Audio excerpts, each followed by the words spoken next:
Welcome to the Today in History channel. In today's video we will talk about the day, April 17, 1961, invasion of the Bay of Pigs in Cuba. After the triumph of the Cuban Revolution, tensions between the new government and Washington increased. Measures such as the nationalization of American capital in Cuba and exports led to the end of sugar contracts, a fundamental source of income for the island, and the supply of oil by the USA. Fidel Castro sought help in the Soviet Union, of which he would eventually become an ally. In the middle of the Cold War, the presence of a Moscow ally just over 150 kilometers off the U.S. coast represented a danger that needed to be eradicated. In addition to enacting Cuba's economic embargo, U.S. President Dwight Eisenhower instructed the CIA to seek a solution. In September 1960, the agency set in motion Operation Pluto, recruiting Cuban anti-Castro refugees in the United States for an invasion, as stated in documents put out of secrecy in 1998. In the training of recruited exiles, which took place in Guatemala and Nicaragua,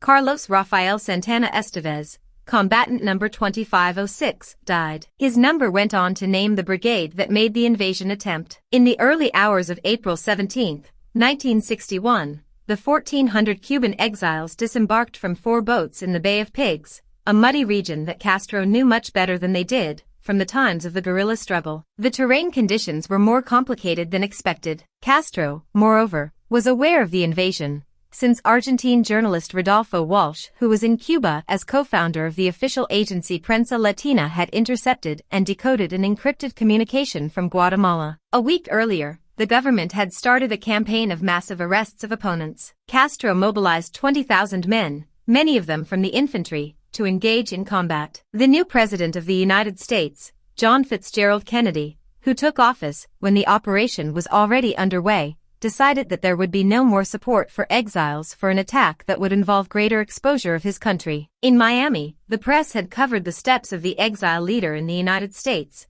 José Mauro Cardona, tasked with taking power after the invasion. Although the Kennedy administration tried to maintain operations in the utmost discretion, radio and newspapers did not fail to address the case. 2 days before landing, the 8 bombers that were supposed to destroy Castro's fleet of planes left it almost intact. His attack was a warning of the impending events and spoiled the surprise factor. The fighting lasted 66 hours. The rebels never received the logistical help they expected and were left to fend for themselves. Did you like the video? In the description you will find the blog link with the full article. Give an incentive by subscribing to the channel, liking, commenting, and sharing with your friends. Hugs. Until the next.